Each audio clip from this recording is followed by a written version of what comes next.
Okay, we're going to answer questions 1 and 2, and we'll do this making use of the so-called annihilators. So, the way that this works is you have an equation, and you want to know what differential equation has a particular solution given by this thing. And as it turns out, you can use the annihilators and create something that looks like a characteristic equation of a differential equation.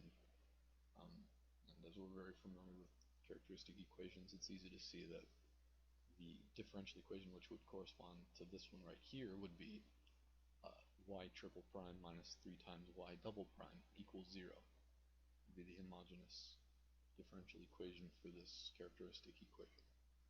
So the way that we came up with this one is we find the annihilators of the simple components of this equation up here, and then multiply those annihilators together, expand everything out, because we can treat these as if they're being multiplied together.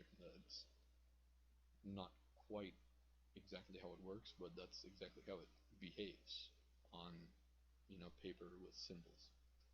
So we know that the annihilator of e to the alpha x is d minus alpha, so in our case this would be d minus 3, and then we'll multiply that against the annihilator of this component, which is 2x, and the annihilator, or the differential operator which sends some x to the power of n to 0, would be d to the power of n plus 1.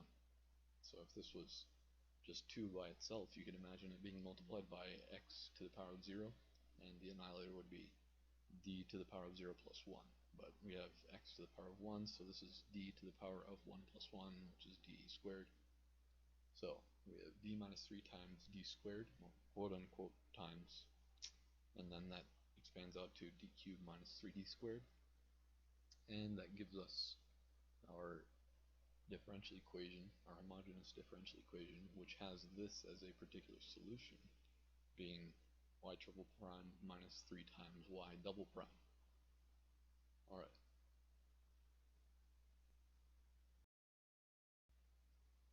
Looking at this, we're going to apply the same method. Basically look at the components of this equation, find the annihilators, and then multiply them together, get a characteristic equation from that, and then use that to create our differential equation. So the annihilator of a constant is d. The annihilator of x, e to the x, is d minus alpha to the power of n plus 1. So in this case, alpha is 1 and n is 1, so that's why we have d minus 1 squared. And the annihilator of cosine x or sine x, either one, would be d minus alpha the whole thing squared plus beta squared. So in this case, alpha is 0. Obviously we have no e to the x term here, so d minus 0 squared is just d squared, plus beta here is 1, so 1 squared. So you can pause the video if you like. I'm not going to talk you through the whole algebra, but it's laid out here for you to see that the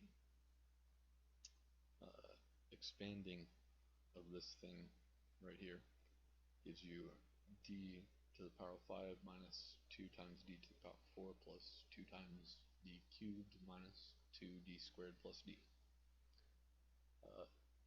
which is very easy to just say now that, okay, well, the differential equation, the homogeneous one, which has this as a particular solution, then is y to the 5th derivative.